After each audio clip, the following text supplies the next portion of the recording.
اور اقبال بولا تو نے یوسف کو کنویں میں دیکھا تو کیا دیکھا، ارے ناداں جو مطلق تھا مقید کر دیا تو نے، تو ابھی تک کنویں میں ڈھونڈ رہا ہے، وہ مصر کے تخت کا مالک بھی بنا ہوا ہے۔ تو کہا اگر کسی سے اس لیے پیار کیا جائے کہ وہ صاحب کمال ہے تو میرے رسول کے کمال جیسا کمال کس کو نصیب ہوا۔ اچھا کسی سے اس لیے بھی پیار کیا جاتا ہے کہ کل مشکل میں کام آئے گا۔ لوگ تعلق رکھتے ہیں ایسے لوگوں کے ساتھ جو اوکھے ویلے کام آ سکتے ہوں، ان سے رشتے قائم کرتے ہیں، ان سے دوستیاں رکھتے ہیں، ان کو تحائف دیتے ہیں، یار زندگی میں کبھی بھیڑ بن جائے تو کام آ جائے گا۔ سیاسی لوگوں سے، افسران بالا سے لوگ تعلق قائم رکھتے ہیں کہ اوکھے ویلے کام آئے گا۔ کسی سے اس لیے پیار کیا جائے کہ وہ اوکھے ویلے کام آئے گا۔ مجھے بتاؤ نزع سے اوکھا ویلا بھی کوئی ہو سکتا ہے؟ مجھے بتاؤ حشر سے اوکھا ویلا بھی کوئی ہو سکتا ہے؟ اگر کسی سے اس لیے پیار کیا جائے تو پھر حضور سے پیار کرنا چاہیے، اس لیے کہ اوکھے ویلے وہ کام آئیں گے جب کوئی کسی کو نہیں پوچھ رہا ہوگا۔ فرمائیں گے شفاعتی لأہل الکبائر من امتی، بڑے بڑے آجو میرے دامن میں لپٹ جاؤ۔ اعلی حضرت بولے پیش حق مجدہ شفاعت کا سناتے جائیں گے، آپ روتے جائیں گے ہم کو ہنساتے جائیں گے، وسعتیں دی ہے خدا نے دامن محبوب کو، جرم کھلتے جائیں گے اور وہ چھپاتے جائیں گے۔ اچھا کسی سے پیار اس لیے بھی کیا جاتا ہے کہ وہ سونا بڑا ہے۔ عمومی طور پہ دنیا پہ سب سے بڑا داعیہ محبت کا یہی ہے۔ کوئی کسی سے اس لیے پیار کرتا ہے کہ وہ صاحب جمال ہے، کسی کو کسی کے لب پیارے لگے، کسی کو کسی کی زلف دراز اچھی لگی، قد رانا پہ جان وار دینے کے لیے کوئی تیار ہوا، کسی کی آنکھوں میں ڈوب جانے کو جی چاہتا ہے، کسی سے کوئی پیار اس لیے کرتا ہے کہ وہ سونا بہت ہے۔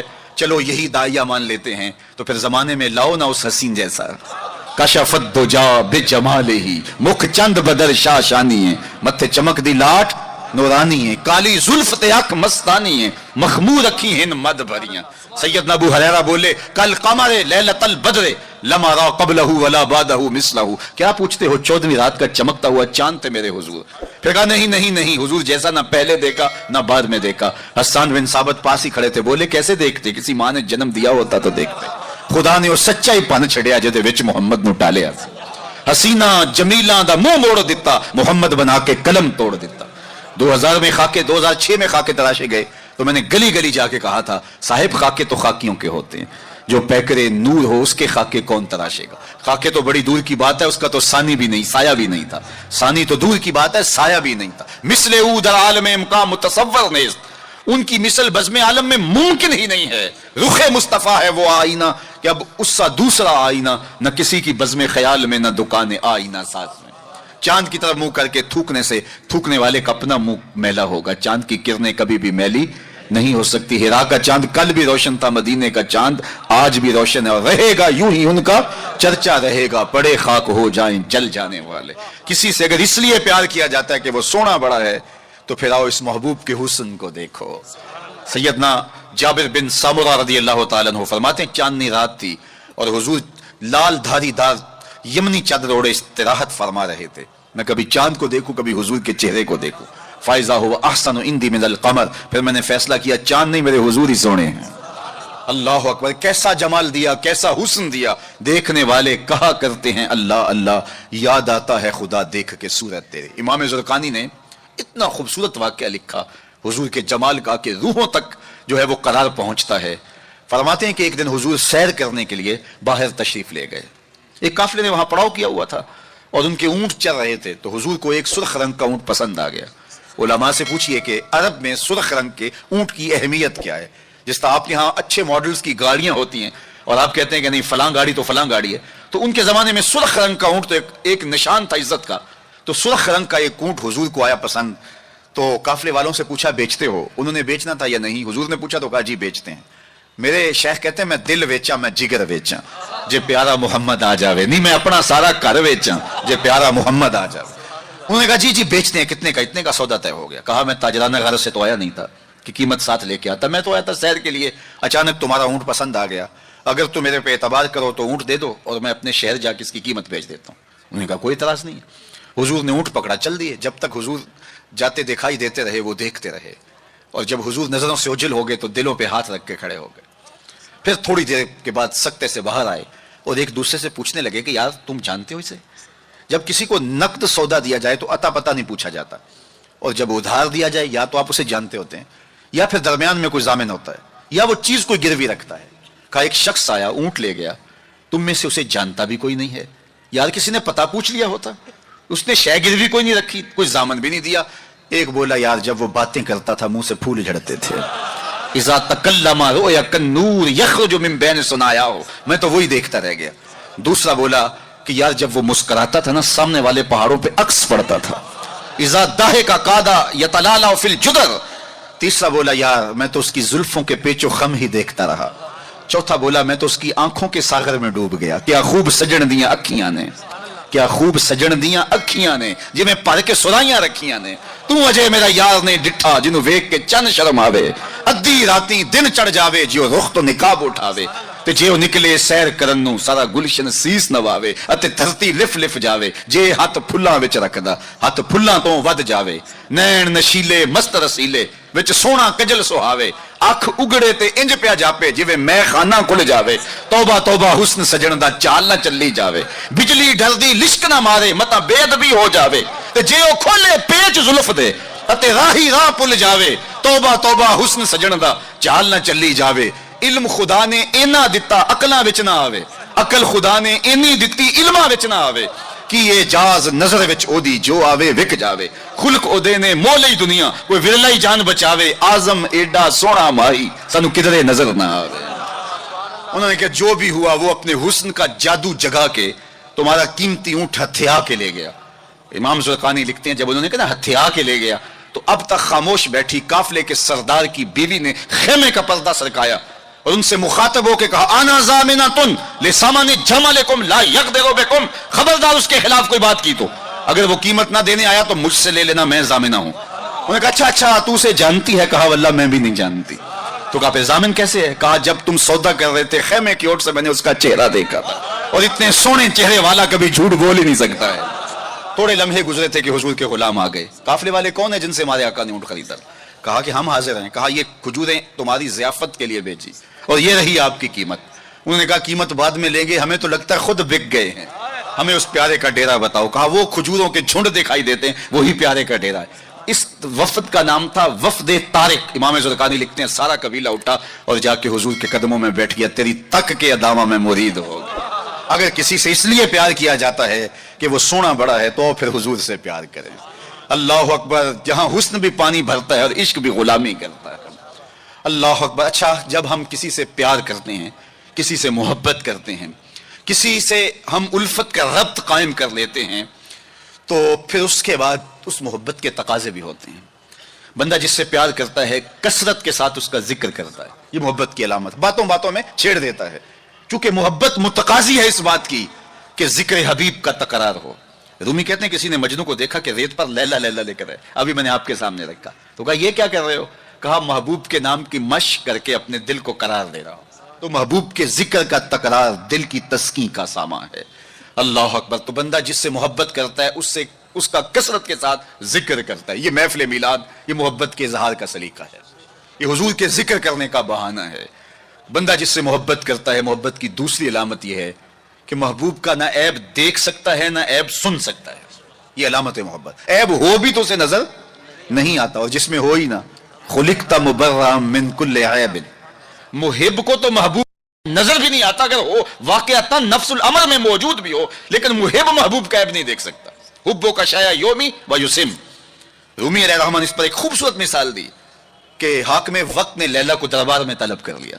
گفت لیلا را خلیفہ کان توئی کس تو مجنو شد پریشان و غوی از دیگر خوباں تو افزو نیستی. گفت خامش چوں تو مجنو نیستی. لیلا کو بلایا تیرے حسن کا شہرہ ہے, تو نے ایک شہزادے کے حواس باختہ کر دیے. نام تو کیس تھا نا لیکن دنیا نام ہی نہیں جانتی, نام بھی مٹ گیا. تیری محفل میں آ کے بدنام ہوئے, نگاہ زمانہ میں بے نام ہوئے. تو نے وعدہ کیا تھا بچھڑیں گے نہ ہم, تیرے ہی ہاتھوں سے نیلام ہوئے.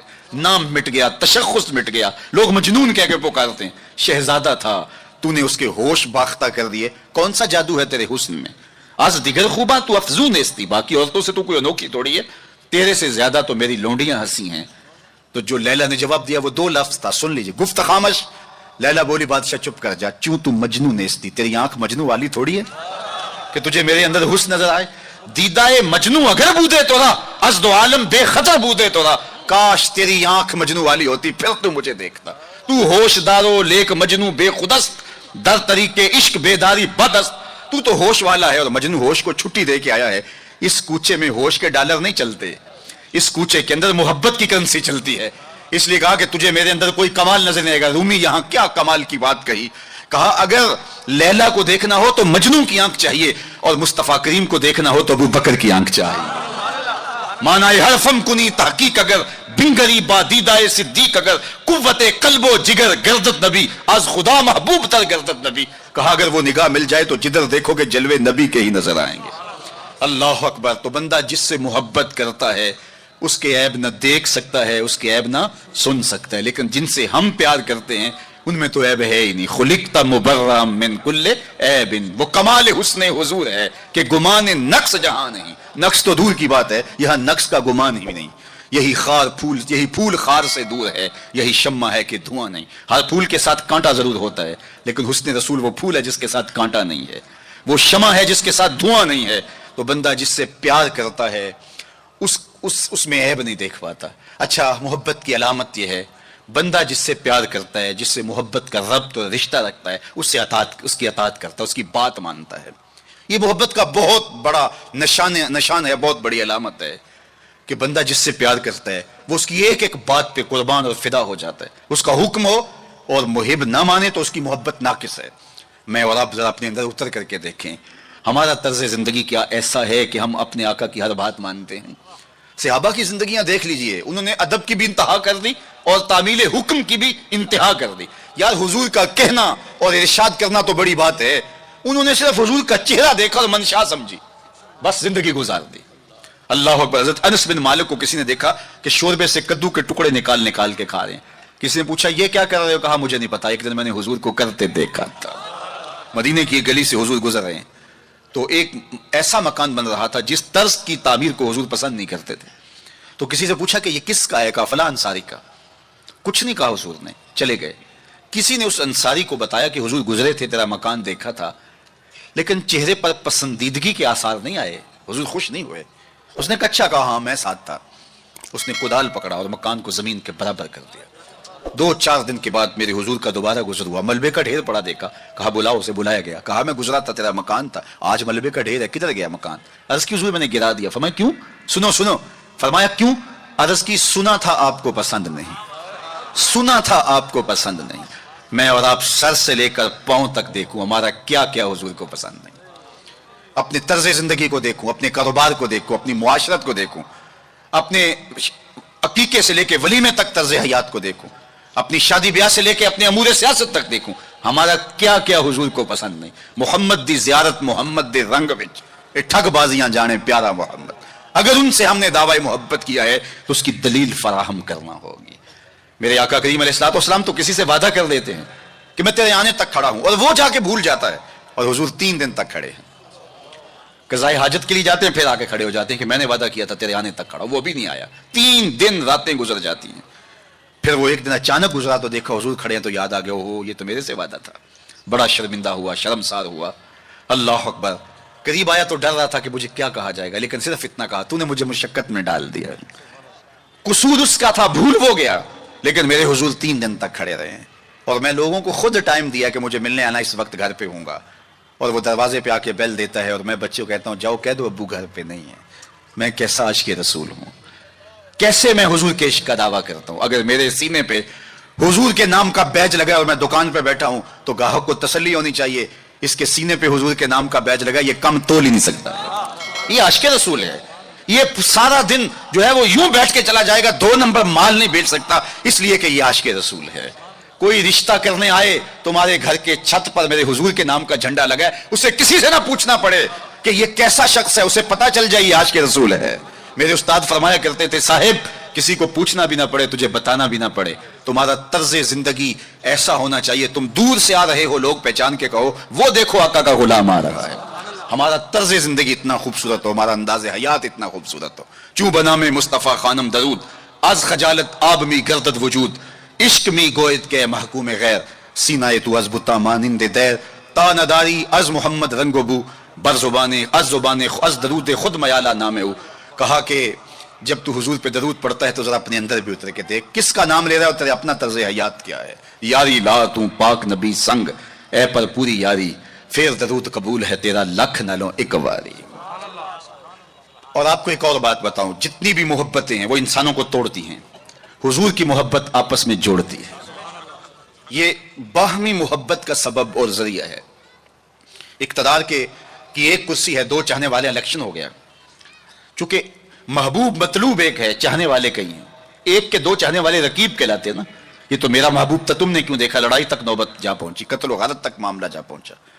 ایک کے دو چاہنے والے رقیب کہلاتے ہیں، اور یہاں ایک کے اربوں چاہنے والے آپس میں حبیب کہلاتے ہیں۔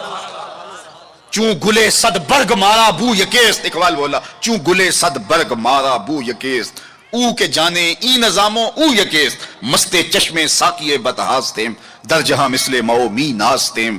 ہزاروں قومیں وجود میں آئیں، دہر میں خشک و تر کے رشتے سے، ہم نے بنیاد دوستی رکھی یاد خیر البشر کے رشتے سے۔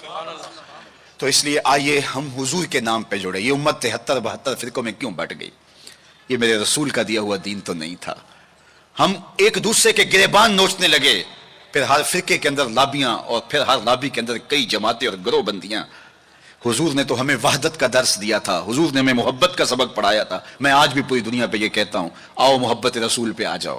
محبت رسول پہ آ جاؤ گے تو فرقے خود بخود دم توڑتے چلے جائیں گے۔ یہ ہماری محبت ناقص ہے کہ ہم آپس میں الجھ رہے ہیں۔ اگر محبت کامل ہو تو پھر ایک ایسی برادری بنتی ہے جس میں صہیب روم سے آتے ہیں، سلمان فارس سے آتے ہیں، بلال حبشے سے آتے ہیں، صدیق اکبر مکے سے ہیں، سعد مدینے سے ہیں، لیکن آپس میں اخوت پیدا ہوتی ہے۔ یہ بھائی چارے کی بنیاد اور ضمانت ہے۔ تو چوں گلے صد برگ مارا بو یکیس، او کے جانے ای نظاموں او یکیس۔ میرے استاد ایک شعر جھوم کے پڑھا کرتے تھے، اور آج میں وہ آپ کی نظر کر رہا ہوں، آپ کے ذوق کی تسکین کے لیے، کہ محمد کی وساطت سے محبت تیری میری ہے۔ میں آپ کے شہر میں پہلی مرتبہ آیا ہوں، دارالسلام کا نام سنا تھا، یہاں ایک سنی کانفرنس کسی زمانے میں ہوئی تھی، سروں کا ہجوم تھا، محبتوں کی کیفیات تھی۔ مجھے شوق تھا کہ میں بھی اس بستی کے مکینوں کو دیکھ آؤں، لیکن آپ کی آنکھوں میں چمکتا ہوا پیار، پیشانیوں پہ لکھی ہوئی محبت۔ میرا تو آپ کا پہلا تعارف ہے، میری آپ کی برادری الگ ہے، میرا آپ کا کوئی کاروباری سانج نہیں ہے، لیکن آپ کے دل میں میرے لیے محبت اور میرے دل میں آپ کے لیے دعائیں، یہ رشتہ قائم کیسے ہوا؟ تو میرے استاد جھوم کے پڑھا کرتے تھے، محمد کی وساطت سے محبت تیری میری ہے، محبت اصل ہے ان کی، نہ تیری ہے نہ میری۔ تو یہ وہ بنیاد ہے محبت کی۔ اور ایک بات اور کروں کہ جتنی بھی محبتیں ہیں، وہ غالب نے کہا تھا نا، عشق نے غالب نکما کر دیا، ورنہ ہم بھی آدمی تھے کام کے۔ ایک وہ عشق بھی ہے جو اچھے بھلے انسان کا بیڑا غرق کر کے رکھ دیتا ہے، اور وہ منہ چھپاتا پھرتا ہے۔ وہ عشق نکما کر دیتا ہے، صلاحیتوں کو جو ہے وہ زائل کر دیتا ہے۔ ایک وہ عشق ہے، اور یہ وہ عشق ہے جو بلال کو پستیوں سے اٹھا کے کعبے کی چھت پہ کھڑا کر دیتا ہے۔ یہ بندہ نواز عشق ہے۔ اور یہ بھی سنیے کہ جتنے بھی عشق ہیں ان کا انجام رسوائی ہوتا ہے۔ میں سویر سے لے کر شام تک سڑکوں پہ سفر پہ ہوں۔ کل شیخو پورے تھا، پھر آج دھوبی گھاٹ، تو اب آپ کے پاس کل اگلی منزل، وہ کبھی کیا کسی نے کہا، کبھی عرش پر، کبھی فرش پر، کبھی ان کے در، کبھی در بدر، غم عاشقی تیرا شکریہ، میں کہاں کہاں سے گزر گیا۔ میں ایک دن سیالکوٹ سے واپس آ رہا تھا، تو راستے میں ایک جھونپڑا بنایا تھا کسی ملنگ نے، تو اس کے اوپر لکھا تھا سڑکوں والی سرکار۔ تو میں نے اپنے ساتھی سے کہا کہ یہ تو کنارے والی سرکار ہے، سڑکوں والی سرکار تو ہم ہیں، کہ سویر سے لے کر شام تک سڑکوں پہ ہی رہتے ہیں۔ تو جو بندہ سڑکوں پہ رہے تو اس کے تجربات بھی فضول تر ہوتے ہیں۔ تو آپ نے گاڑیوں کے پیچھے لکھے جملے لکھے پڑے ہوں گے، میں تو روز ان مراحل سے گزرتا ہوں، کبھی کسی ٹرک کے پیچھے کچھ لکھا ہے، وہ لکھنے والے کے، اس ڈرائیور کے نفسیات کا خلاصہ ہوتا ہے۔ تو کئی جملے تڑپا دیتے ہیں، کئی رلا دیتے ہیں، کوئی ایسے جملے ہوتے ہیں کہ پھر ہنسی نہیں تھمتی، اور کچھ ایسے جملے بھی ہوتے ہیں کہ جو ہے وہ لفظ سل جاتے ہیں۔ ایک جملہ آپ نے بھی پڑھا ہوگا اور بار بار پڑھا ہوگا، صنم بے وفا۔ تو میں اپنے دوستوں کو پوچھتا ہوں یہ بتاؤ کیا لکھا ہے، تو وہ کہتے ہیں جناب آپ بھی تو پڑھ رہے ہیں۔ میں نے کہا اس کا مطلب کیا؟ کہتے ہیں جناب آپ بتا دیجئے۔ میں نے کہا یہ تحریری احتجاج ہے، کسی نے کسی سے پیار کیا ہوگا اور بے وفائی کے لیے آج اپنی بھڑاس نکال رہا ہے، غصہ نکال رہا ہے۔ تو میں کہا صاحب تو نے پیار اس سے کیا جس نے بے وفائی کی، تجھے اس چوکھٹ پہ لے چلوں۔ جو ہاتھ پکڑتے ہیں تو حشر کے دن بھی نہیں چھوڑتے۔ تو محبت کا ربط ان سے قائم کیجئے، محبت کا رشتہ ان سے قائم کیجئے جو تمہارے لیے عزت کا باعث ہے۔ تم محبوب کا نام نہیں چھپاتے رہو گے، بلکہ تمہارے لیے قرارے جہاں ہیں، تمہارے لیے تسکینیں جہاں ہیں، ان کا نام اور ان کا ذکر تمہارے لیے راحتوں کا سما، وعلیکم السلام، تو ان کا ذکر راحتوں کا سما اور تسکین اور قرار کا ذریعہ بن جائے گا۔ تو یہ وہ نام ہے جو عزت نواز۔ میں تو یہ کہتا ہوں کہ یہ محبت ہمارے لیے عزت کا سبب ہے۔ اعلیٰ حضرت نے کیا خوب کہا، جس کا حسن اللہ کو بھی بھا گیا، جس کا حسن اللہ کو بھی بھا گیا، ایسے پیارے سے محبت کیجئے۔ ایسا تو نہیں کہ محبوب کا نام چھپاتے پھریں، بلکہ یہ وہ محبت ہے، وہ بندہ نواز محبت ہے کہ جو ہمارے لیے باعث فخر و مباحات ہے، ہمارے لیے باعث عزت ہے۔ اعظم چشتی نے تو قلم توڑ دیا، اپنا معیار زمانے سے جدا رکھتے ہیں، ہم تو محبوب بھی محبوب خدا رکھتے ہیں۔ وہ گلیوں میں آوارہ پھرنے والا کوئی شخص محبوب تھوڑا ہے کہ شرمندگی ہو؟ ہمارا محبوب تو وہ ہے کہ جو عرش کی راہوں کا سیاح ہے نا۔ تو یہ ناز ہے، یہ فخر ہے ہمارے لیے۔ تو پھر جس سے محبت کی جاتی ہے اس کی محبت کا ایک تقاضا، میری بات اپنے اختتام کو پہنچے، کہ بندہ جس سے محبت کرتا ہے اس کی فکر کو اختیار کرتا ہے اور اس کو اپنی روح میں اتارتا ہے، اور پھر اس کا مبلغ بن جاتا ہے، اس فکر کے ابلاغ کے لیے اپنی صلاحیتوں کو صرف کر دیتا ہے۔ تو میں اور آپ اگر آقا و مولا سے محبت کرتے ہیں، حضور سے الفت کا ربط و رشتہ رکھتے ہیں، تو ان کا لایا ہوا نظام حیات ہماری روحوں میں اترنا چاہیے۔ ہمارے طرز زندگی اس بات کی گواہی دیں کہ ہم حضور کے غلام ہیں، اور پھر اس خوشبو کو اطراف عالم اور اکناف جہاں کے اندر ہم پھیلا کر کے جو ہے وہ اس منصب کو ادا کرنے کی کوشش کریں، اور ہماری زندگی اس کی گواہی دے۔ صحابہ نے اپنی زندگیاں اس مقصد کی خاطر لگائیں اور شب و روز ایک کر کے رکھ دیا۔ آج اصحاب رسول کی قبریں پوری دنیا کے اوپر ہمیں ملتی ہیں۔ یار مدینہ المنورہ کو دیکھنے کے لیے لوگ تڑپتے ہیں، تو یہ شہر مدینہ چھوڑ کے چلے کیوں گئے؟ اور اس ٹھنڈی چھاؤں کو چھوڑ کے کوئی کہاں جا کے دفن ہوا، کسی نے کہاں جان وار دی؟ تو اصل بات یہ ہے کہ محبوب کا مشن عزیز ہوتا ہے، محبوب کی فکر عزیز ہوتی ہے۔ وہ کسی نے کہا تھا نا، میں مر کے بھی زندہ ہوں اہل وفا کی محفل میں، میری محفل میں آ میرا مزار نہ پوچھ۔ تو جب ان کے ہوئے ہو تو پھر اپنی زندگی، اور وہ لوگ جنہوں نے حضور کا نام لیا، اس تابی کی کہانی کوئی نہیں بھول سکتا جس کا ذکر اقبال نے کیا، کہ وہ گھوڑے کی ننگی پیٹھ پہ بیٹھ کے اللہ کے دین کا پیغام لے کے آگے بڑھا، اور چلتے چلتے دلدل آ گئی تو اس نے گھوڑے کی باگیں کھینچ لی اور کہا، مالک میرے جذبے تو جوان تھے، تیری زمین ہی ختم ہو گئی۔ اس پہ اقبال نے کہا تھا، دی اذانے کبھی یورپ کے کلیساؤں میں، کبھی افریقہ کے تپتے ہوئے صحراؤں میں، دشت تو دشت دریا بھی نہ چھوڑے ہم نے، بحر ظلمات میں دوڑا دیے گھوڑے ہم نے۔ تو آج میں اور آپ ان جذبوں سے سرشار ہوں گے، لیکن وہی بات جو میں عرض کر چکا، اس کا آغاز ہماری اپنی ذات سے ہوگا۔ ہمارا عمل گواہی دے گا، ہمارا رویہ گواہی دے گا، ہمارا طرز زندگی گواہی دے گا۔ ہم دوسروں کو مسلمان کرنے کے لیے بے چین ہیں، ذرا 2 لمحوں کے لیے اپنے اندر بھی اتر کے دیکھو، یہ پاپی بھی سیدھا ہوا ہے کہ نہیں ہوا، اس من کے اندر بھی روشنی ہوئی ہے کہ نہیں ہوئی۔ میں تو میلاد کے موسم میں گلی گلی کہتا رہا، تمہیں مبارک کو تم نے جھنڈیاں لگائیں، مجھے اچھا لگا تم نے گھروں کی چھتوں پہ چراغاں کیا، لیکن کوئی جھاڑو لے کے دل نگر میں بھی آنا، کہیں دل کی گلیاں اندھیر نگر نہ رہ جائیں، کوئی دیا، کوئی محبت کا چراغ دل میں بھی روشن کرنا۔ اگر دل کی دنیا آباد ہو گئی تو پوری کائنات روشن ہو گئی۔ میرے حضور نے فرمایا، انسان کے جسم میں گوشت کا ایک ٹکڑا ہے، اگر وہ صحیح ہو جائے تو پورا جسم صحیح ہو جاتا ہے، اگر وہ خراب ہو جائے تو پورا جسم خراب ہو جاتا ہے۔ پھر فرمایا، الا وہی القلب، سنتے ہو، گوشت کے اس ٹکڑے کا نام دل ہے۔ حضرت نبی رحمت کی مجلس لگی تھی، ہجوم عاشقاں تھا، تو ایک دن حضور نے فرمایا، جنتی دیکھنے کا شوق ہو تو دروازے پہ دیکھو۔ کہتے ہیں ہم نے دیکھا ایک بوڑھا شخص ہاتھ میں جوتا پکڑا ہے بائیں ہاتھ میں، اور تازہ آثار وضو اس کی داڑھی پر نمایاں ہیں، تو وہ مسجد میں داخل ہوا۔ خیر اگلا دن ہوا تو پھر کہا، اگر کسی کو جنتی دیکھنے کا شوق ہے تو دروازے پہ دیکھو۔ ہم نے کہا دیکھیے آج کون خوش نصیب آتا ہے، تو وہی بزرگ دوبارہ آئے، بائیں ہاتھ میں جوتا پکڑا ہے اور آثار وضو چہرے پہ حویدہ ہیں۔ تیسرا دن آیا تو پھر کہا، جنتی دیکھنے کا شوق ہے تو دروازے پہ نظریں رکھو۔ ہم نے دیکھا تو وہی بزرگ اسی حالت میں آئے۔ مجلس ختم ہوئی تو میں ان بزرگوں کے پیچھے چل پڑا۔ حضرت عبداللہ بن عمر کہتے ہیں کہ میں جب پیچھے چلا تو انہوں نے کہا، کیسے میرے پیچھے آ رہے ہو؟ میں نے کہا، ابا جی سے کوئی شکر رنجی سی ہو گئی ہے، لڑائی سی ہو گئی ہے، تو میں 3 دن آپ کے پاس گزارنا چاہتا ہوں، تو مجھے آپ رکھ لیں گے؟ انہوں نے کہا کوئی بات نہیں، آ جاؤ۔ کہتے ہیں میری آرزو تھی کہ میں دیکھوں کہ یہ عمل کون سے کرتا ہے۔ حضور نے فرمایا، جنتی دیکھنا ہے تو دروازے پہ دیکھو، اور 3 دن یہی آتا رہا۔ کہا، اس نے کہا کوئی بات نہیں، آ جاؤ۔ میں ساتھ چلا گیا۔ رات جب سوئے تو میں نے چادر اوڑھ لی، اور میں اس طاق میں تھا کہ دیکھوں کہ یہ عمل کون سے کرتا ہے، لیکن وہ ساری رات سویا رہا۔ اتنا تھا، جب کروٹ بدلتا تھا تو رب کے نام لیتا تھا۔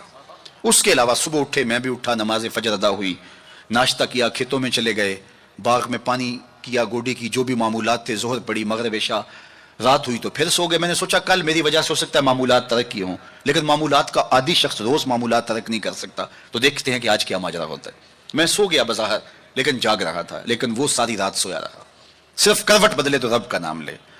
کہا خیر وہ وقت دن بھی گزرا، تیسرا دن گزرا، تو جب 3 دن بیت گئے، صبح ناشتہ ہوا تو میں نے کہا کہ میری ابا جی سے کوئی لڑائی نہیں ہوئی تھی، کوئی میرا الجھاؤ نہیں ہوا تھا۔ میں نے حضور سے سنا کسی نے جنتی دیکھنا ہے تو دروازے پہ دیکھو، 3 دن آپ ہی بابا جی آتے رہے، لیکن مجھے تو کچھ دکھائی نہیں دیا۔ 3 راتیں اور 3 دن میں نے آپ کے ساتھ گزارے۔ تو وہ بزرگ فرمانے لگے کہ اے ابن عمر، ایسی کوئی بات نہیں ہے کہ میں نے تمہاری وجہ سے کوئی عمل چھپایا ہو، میرے وہی معمولات ہیں جو تم نے 3 دن میں دیکھے، کوئی الگ سا عمل ایسا نہیں تھا جو تم سے میں چھپا لیا ہو، لیکن ایک میرا عمل تم نہ دیکھ پائے، اور وہ اگر تم اور بھی دن میرے ساتھ گزارتے تو نہ دیکھ پاتے۔ تو مجھے تجسس ہوا, میں نے کہا کہ وہ عمل کون سا ہے؟ تو وہ فرمانے لگے تم نے محنت کی 3 دن رہے, میں تمہیں بتا دیتا ہوں. تو اس بزرگ نے ایسے سینے پہ ہاتھ رکھا, دل والی جگہ پہ, کہا اے ابن عمر, یہ جو سینے میں رکھا ہوا دل ہے نا, اس میں کسی مومن کا بغض نہیں ہے. تو اس میں کسی مومن کے لیے نفرت نہیں رکھی ہے, بغض نہیں رکھا ہے.